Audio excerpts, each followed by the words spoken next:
Hey, you guys, check it out. Yes, the book really is coming out soon. We're working on the index now, and it should be, I think, by the end of the week, and I'll let you know all about it.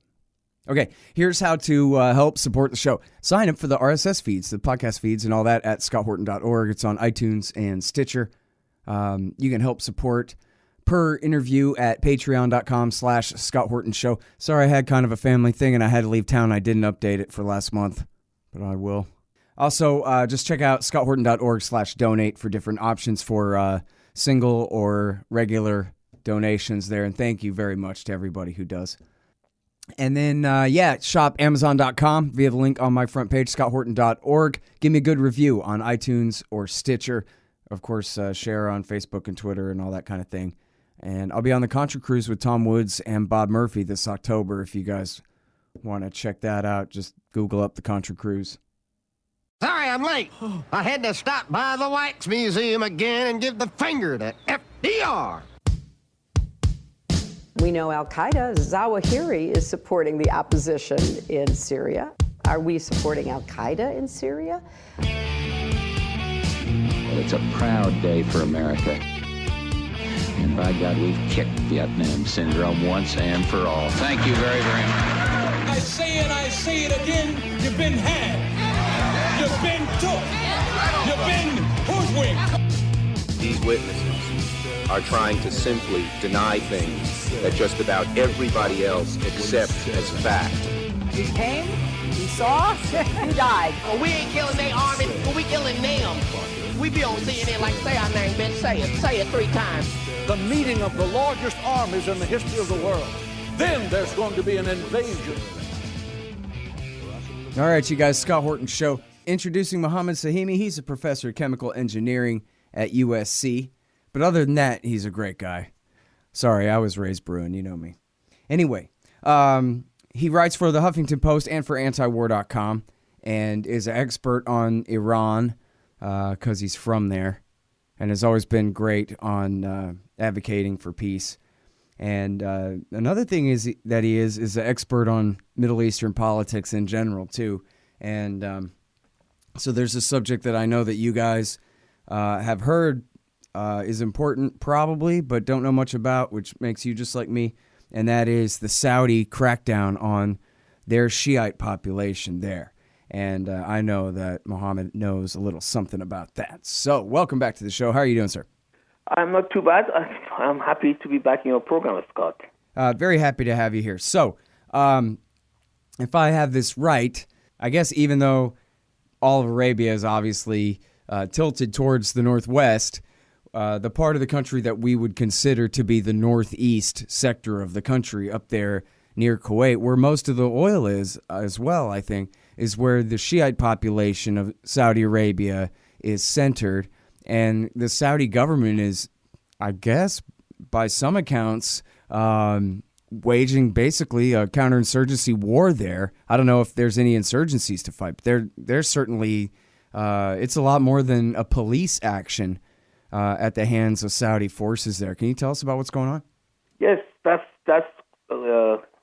completely correct. The Shiites that make about 15% of the population of 32 million Saudis live in the oil provinces of Saudi Arabia. And as you said, there is no insurgency, but there has been what the government calls at least counterinsurgency. And the reason for dissatisfaction of the Shiites in Saudi Arabia is that the Saudi political system is basically a religious apartheid state. This is a regime and this is a political system that systematically discriminate against the Shiites. The reason for it is that the Saudi regime derives its so-called legitimacy from the Wahhabi clerics. The Wahhabi clerics support the Saudi regime, and at the same time, they have declared repeatedly that Shiites are not true Muslims. They have, some of the clerics have said that Shiites are the most vicious enemies of Muslims. some of the clerics have declared that killing Shiites is actually a duty of Muslims. And because of that, the Shias have always been under great discrimination. If you look at for example, government, the government of Saudi Arabia at different levels, you will see that although the Shias make 15% of the population, there is no minister in the Saudi regime that is Shiite. There is no governor. Even the governor of the old provinces where Shias live, there is no Shiite mayor. There is no Shiite police chief. And in Saudi Arabia, just like many other Islamic states, the elementary and high schools are separated for girls and boys. So when you go, for example, to high schools in the Shiite area, which are for the Shiite population, there is not a single principal of high schools that is a Shiite. Although they are drafted into the army and they have to serve in the military just like everybody else, there is no important or major military figure in the Saudi armed forces who is Shiite. And in fact, there is a direct directive against giving any what the regime calls critical jobs in the military and security apparatus to the Shiites. Economically, even though the Shiites live in the old provinces and therefore they should get their share of the resources of the state and in particular the oil income, and we know the oil income for Saudi Arabia is huge. It exports something like 10 million barrels of oil a day, even at the low price of that we have these days, which is about below $50 per barrel, is still a huge income.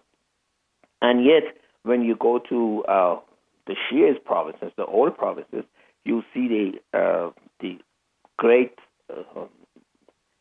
differences between the infrastructure in that part of the country and the rest of the country. The rest of the country, there is a booming construction. There are all sorts of projects that are going on. But when you go to the oil provinces where Shias live, the country looks very, very backward. So because of that, there has been a lot of dissent and there have been a lot of protests against the discrimination, against lack of opportunities for Shiite people. And one thing that I should emphasize is that all these protests and demonstrations that the Shiites have been completely peaceful. And in fact, their religious leaders have always called for peaceful protests and have always said that no violence should be used. And in fact, one of them that was executed in January of 2016 made a very famous statement that the Shiites should resist the bullets of the security forces with the roar of the words. In other words, they should protest it, they should write about it, but they should always resist all of these with words and with peace and peaceful demonstrations, not with violence. But despite these well-established facts that international human rights organizations such as Amnesty International and Human Rights Watch have also certified, the Saudi regime has been carrying on a great violent crackdown on Shiite dissent in Saudi Arabia. And the problem is getting worse for them. Since 2011, we have had continuous protests and all sorts of actions, all peaceful, by the Shiite people in Saudi Arabia. And the thing about it is that we don't hear about it much in this country because, like everything else about Saudi Arabia, the only thing we hear about it is that Saudi Arabia is a great ally of the United States. But now we have started to learn more about the role that Saudi Arabia has played in the spread of terrorism in not only in the Middle East but in Europe and elsewhere. And now we also should start talking about what the Saudi regime does against its own citizens, the 15% of the population. And of course, we have to add the fact that Saudi regime, aside from its crackdown on its Shiite population, is a religious dictatorship. For the rest of the country, is also a religious dictatorship, with the difference that the state resources goes to the economic development of the Sunni areas, but the Shias get very little from the vast resource that the state has. All right, now, a big part of this, at least the part that's gotten into the international media, is the executions of these protesters. And one of them was, I guess this wasn't a protester, there was a pretty major Shia cleric that they executed back about, what, a year and a half ago, something like that? It was his name right? January of 2016. Mm-hmm. And so, and then there's been these protesters too have been, I don't know exactly how many of them have been executed, but certainly it's in the headlines pretty often that they've been sentenced to death because, as you mentioned, the human rights organizations, the regime changers, sometimes they get it right and have been pointing this out. That this, I saw one the other day. The kid's been sentenced to death by crucifixion. I mean, you got to be kidding me, right? And they say all day that, oh yeah, Iran is the greatest, force of medieval terror and whatever in the world. It sure doesn't seem like that. But anyway, I guess what I was gonna get at was that some of those announced sentences have seemed like the kind of thing where, well, they're going to commute it at the last second because all the international outcry, whatever. But no, they go ahead. And they actually have been killing these kids, basically teenagers, protesting with signs in the street, are being sentenced to death and executed like, Sophie Scholl in Nazi Germany kind of thing. They just cut your head off for defying the Fuhrer. I mean, what in the hell is this? And this is America's, number one protectorate. Number two, maybe, in the region anyway. And really in the world. After Israel. Yeah, I don't want to count them out. But so, yeah, I mean, really, this is something else. And it seems like, the narrative surrounding the new Crown Prince, and who's also still the defense minister now, is that he's going to modernize and he's going to secularize a little bit. He's going to tone down some of these, the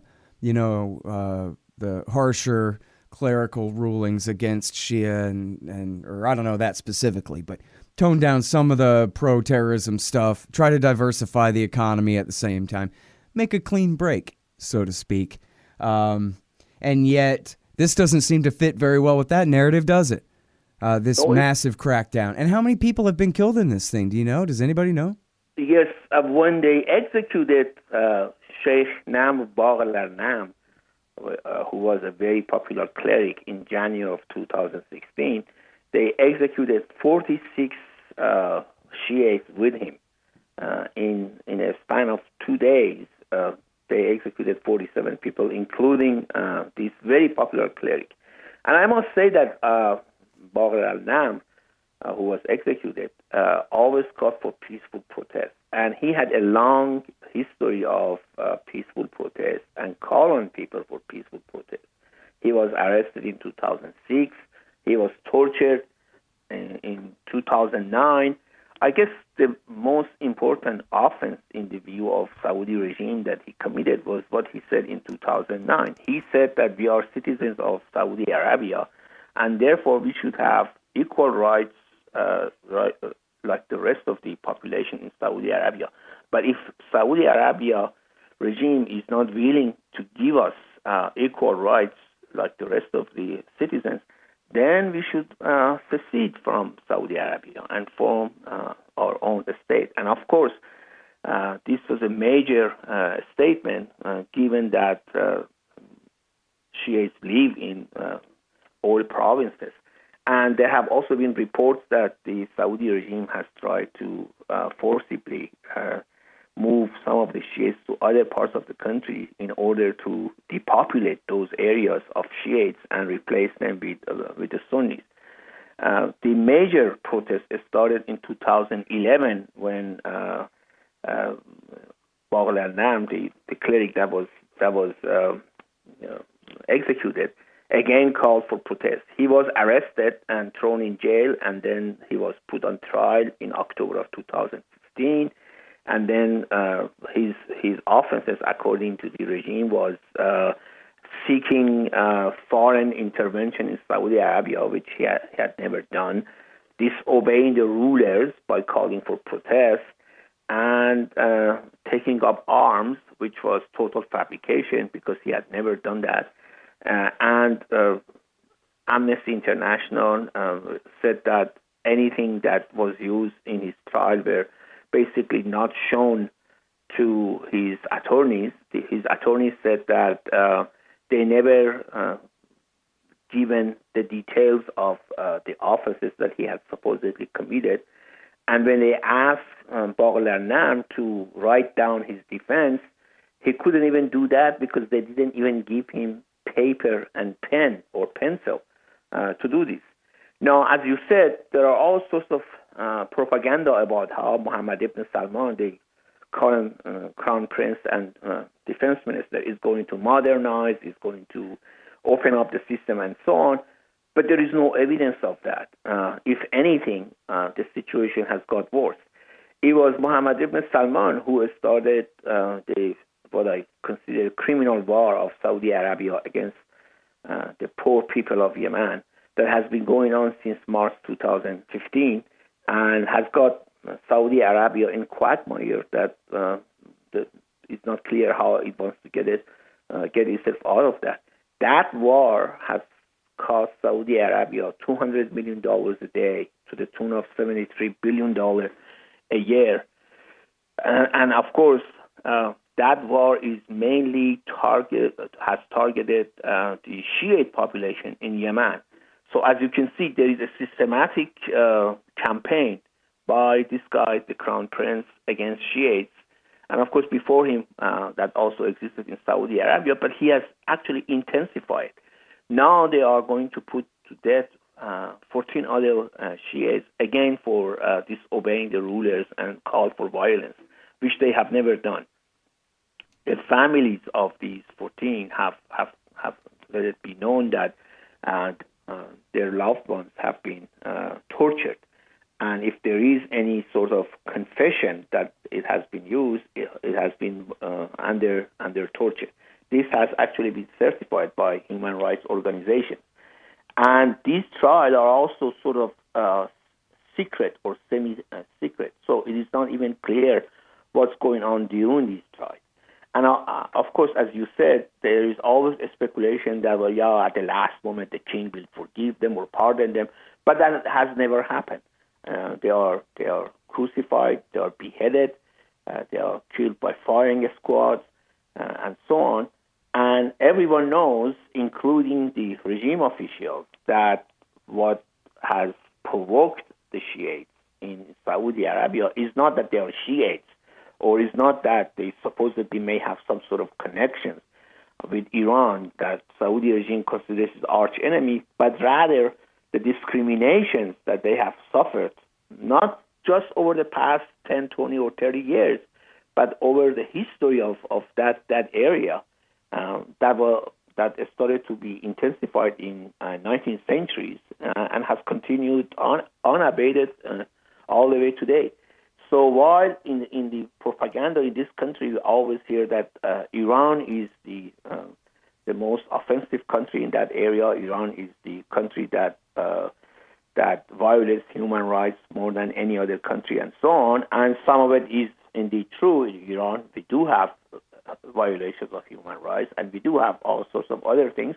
But compared to Saudi Arabia, the Iranian system and the Iranian society is a very liberal, very open state. After all, Iranians have very competitive elections. They elect their own president, and the president runs the country on a day-to-day basis. There is fierce debate in Iranian media, social networks, cyberspace, and so on. And most importantly, Iranian women, although there is discrimination against them, but they still are present at all levels of society, and they are very active and very important part of the society. And the new Iranian government, after the re-election of President Hassan Rouhani, is going to have several women ministers and high management. And if you look at Iran at the country level, you see that they have mayors that are women. They have governors that they are women.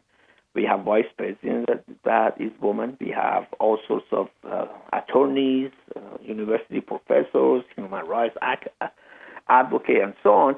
So that those should be compared with Saudi Arabia, supposedly our most important or our second most important ally in that region that has spread terrorism all over the Middle East and elsewhere, has basically a religious dictatorship and has also set up a religious apartheid system in that country against Shiites, where even young people, very young people, some of these 14 people that have been convicted and are supposedly going to be executed, were very young when they were arrested. One of them was, I think, less than 18 or about 18, and his mother has said that he was tortured very badly during his arrest, during the time that he has spent in jail. But we just have started to hear about this a little bit, and the reason, of course, you and I both know that Saudi Arabia regime is protected by the establishment in this country, so we never hear about what they do to their citizens, and in particular to the Shiites. And because the Shiites are supposedly loyal to Iran rather than their own countries, which is totally false, and in fact, Wahhabi al-Nam, the cleric that was executed, made it clear that not only he has no connections to Iran, but he also had called for removal of Bashar al-Assad, the Syrian president, from power, because he thought that Bashar al-Assad, just like Saudi regime, had been, bad to his country. He had ruled as a dictator. So in that sense, he even was saying the same thing as Saudi regime. So there was no connection between him, Iran, and all this fear-mongering about how Iran is spreading its influence in that region, at least in Saudi Arabia, through the Shiites in Saudi Arabia and Bahrain in particular, because in Bahrain, 75% of the population is also Shiites, and in order to prevent the overthrow of the minority government in Bahrain, we all know that Saudi Arabia sent its military into Bahrain a few years ago after Arab Spring started in Bahrain. So Saudi Arabia is waging a war against Shiites in Yemen. Saudi Arabia is waging a war against Shiites in Bahrain. Saudi Arabia has been the principal force that has supported terrorism in Middle East and in particular in Syria against the government of Bashar al-Assad, where the government is Alawite, which is an offshoot of Shiites. So basically, Saudi Arabia is waging a war against Shiites everywhere in the Middle East, in particular against its own citizens. All right, y'all, here's how to support my sponsors. Well, first of all, you go to thewarstate.com and just check it out on Amazon, the great book, The War State by Mike Swanson. And he also gives investment advice at wallstreetwindow.com. Robertson Roberts Brokerage, Inc., they will hook you up with precious metals at a very low premium.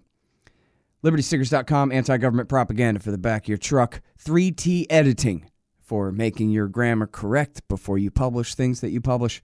And then, of course, Tom Wood's Liberty Classroom, Darren's Coffee, Go-Kart Galaxy, all those things. Find the links there at my website at scotthorton.org. All right, so now in the pictures of this town, Awamia here, they show, I guess the reports are that the casualties are in the double digits, but what they're doing is, rather than just bombing the place, it sure looks like the town has been bombed, but mostly they're just doing it with bulldozers, I guess. They're just basically leveling the town the way Egypt did to the land adjacent to the Rafah border crossing there, right? Just erasing the place. Yes. Mm-hmm. That like is the Israelis in the West Bank. Yes, that is the center of dissidents and demonstrations in Saudi Arabia against the Saudi regime. As you said, they bulldozer it. They basically, just like what Israelis do in West Bank when somebody supposedly commits a terrorism act, and just like what Egyptian did in Sinai Peninsula. In one case, somebody or some terrorist went into a Hosseinieh. Hosseinieh is basically a praying center for Shiites called named after Hussein, the third Imam, and killed like 8 people and wounded dozens. Then it turned out later on that the leader of that group that went into that Husseini and killed people was a jihadi that had fought in Iraq and Syria and had returned to Saudi Arabia. And even though the Saudi regime says that they are fighting terrorism and they are trying to control their population from not going in to Iraq or Syria, this guy who committed a very heinous crime by killing many people, leading a group of people who killed a lot of people and injured a lot of people, was a jihadi himself. He has returned from fighting in Iraq and Syria. So as we all know, at least people like you and I who are following these things and we are for peace and human rights, there is an alliance between Saudi regime and all these terrorist groups, even now that it's supposed to be fighting with terrorism. But as you said, this regime is protected by the United States establishment, and therefore, we don't hear about it as much as, for example, we hear about what happens in Iran and so on. But I emphasize that the source of protest and dissidents and everything else among Shiites in Saudi Arabia has nothing to do with the fact that they are Shiites or they may have loyalties pointed towards Iran or something like that, but rather is because of the discriminations that they have suffered for centuries and even now in the 21st century. Mm-hmm. And whatever they have done peacefully to get the government to do something for that has not been very effective. The Saudi government about a decade ago did try to carry out some economic projects in the Shiites area, but that quickly stopped after the United States invaded Iraq in 2003, and then a Shiite government came to power in Baghdad in 2004. Mm-hmm. The Saudi regime was terrified all of a sudden that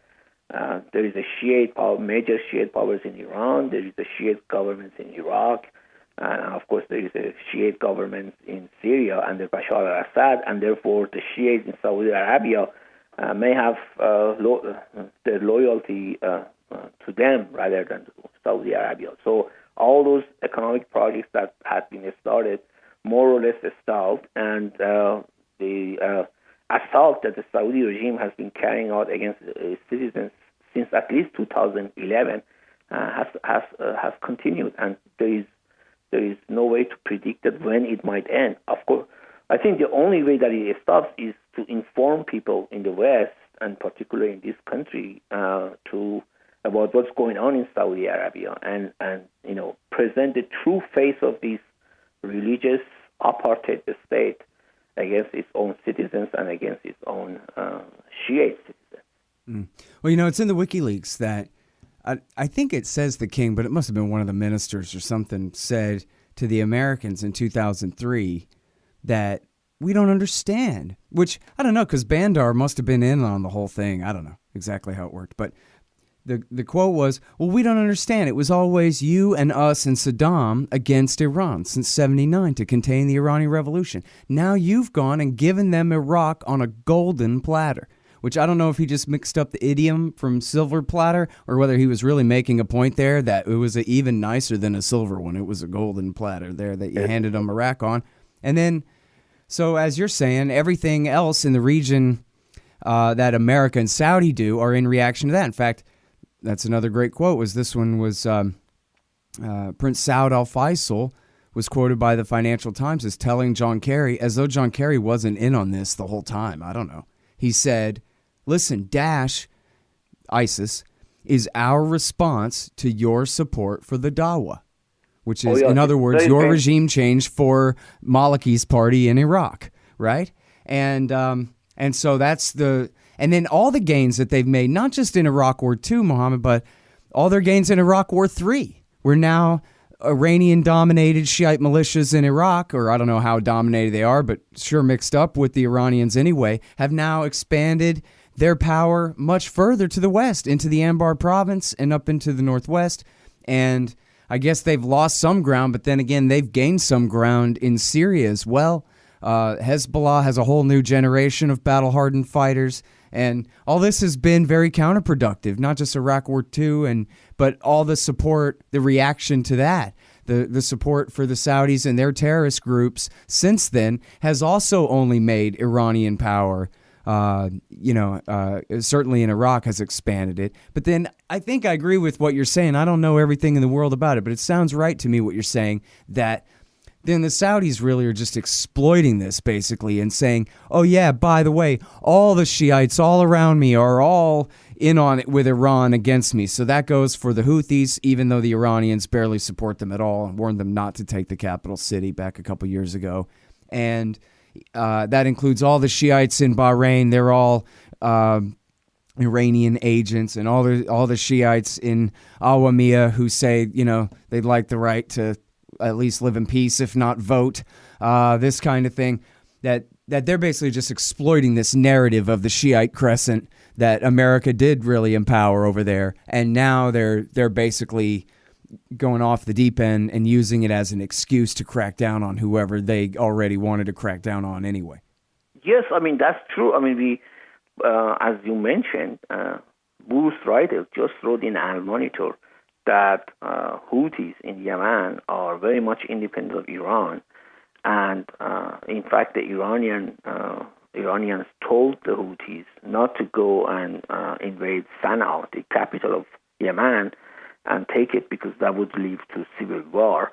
But the Houthis did it anyway, and then we have the war in Yemen.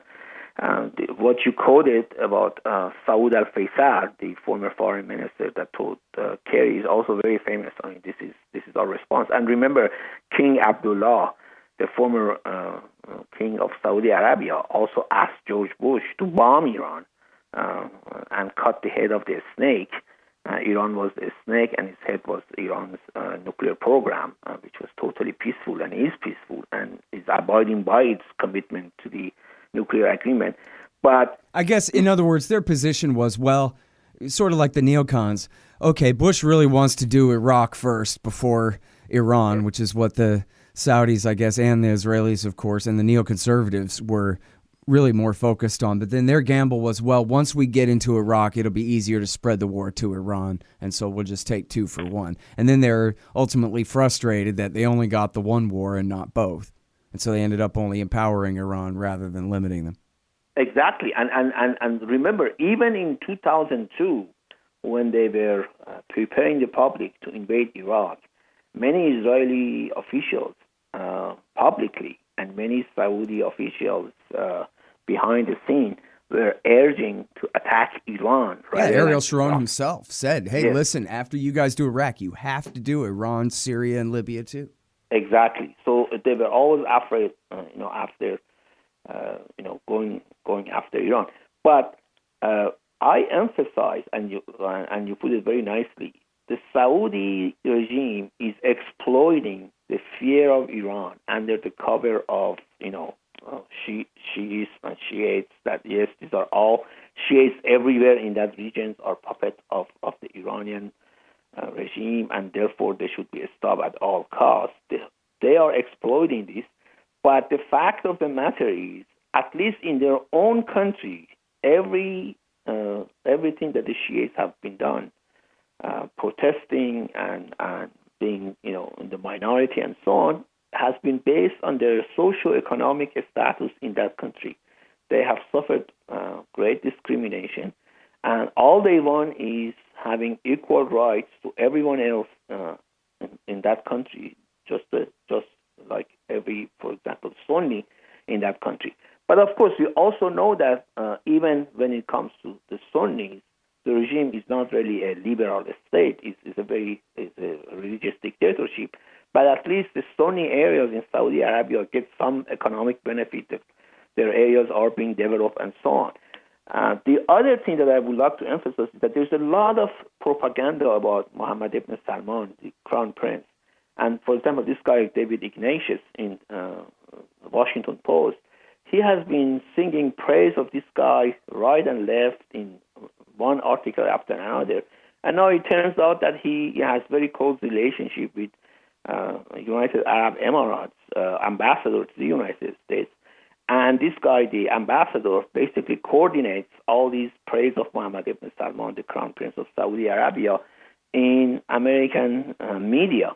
And David Ignatius has been saying how this guy is, is a reformer, as you said, and he's going to develop the country, he's going to get rid of the country's dependence on oil income, and he's going to open up a political system.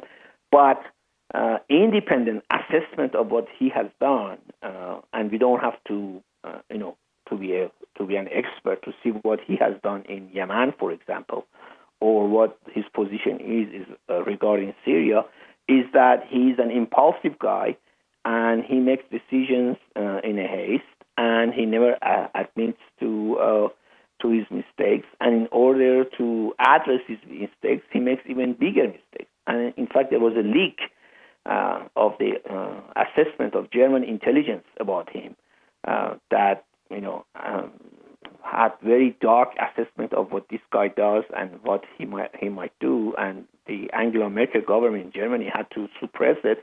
But before they did it, it had been spread throughout the internet.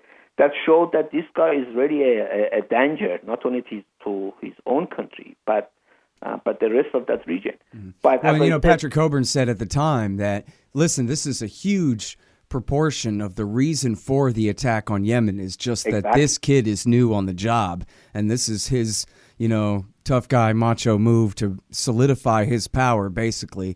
The moment he becomes defense minister, he launches this attack on Yemen.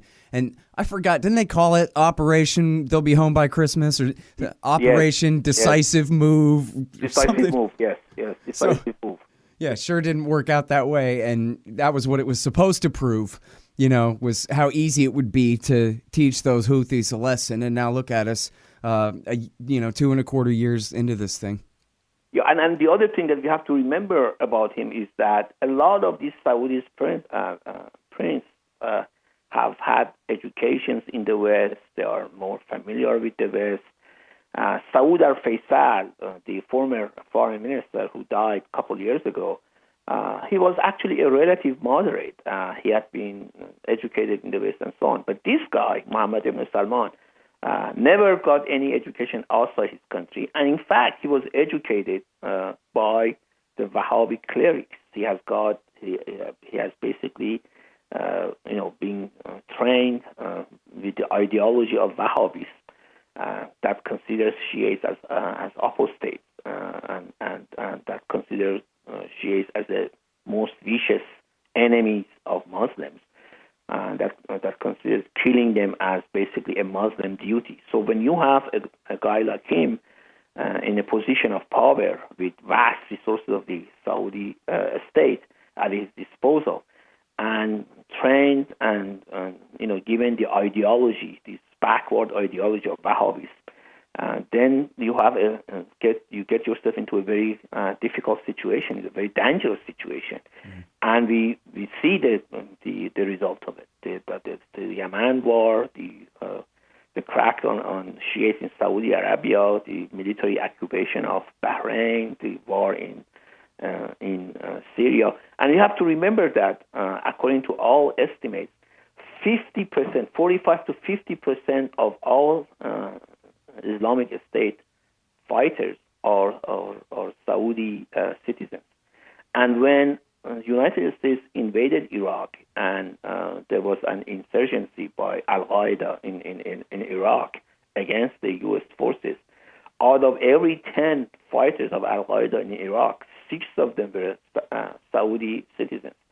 So the Sunni part of the population adheres rigidly to this backward ideology. The regime has supported them, and now they use the same ideology, waging war against Shiite citizens of Saudi Arabia and the rest of the Middle East. All right. Well, listen, we don't have an article on this particular subject of the I am writing crackdown one. on the Shia, but I hope we'll have one real soon here from you. I am writing one, and I am hoping that I can post it in the next few days. Okay, great. Yeah, we'll, of course, run that on antiwar.com Yes. as soon as it's ready. All right. Well, listen, thank you so much for coming back on the show, Muhammad. I really appreciate it. I am delighted to be back. All right, you guys, that's Muhammad Sahimi. He teaches chemical engineering at USC. If you live in LA and are interested in chemical engineering, he could be your professor. Also, he'll teach you about Iran issues at antiwar.com and at the Huffington Post. That's the Scott Horton Show. Thanks, you guys. Appreciate it.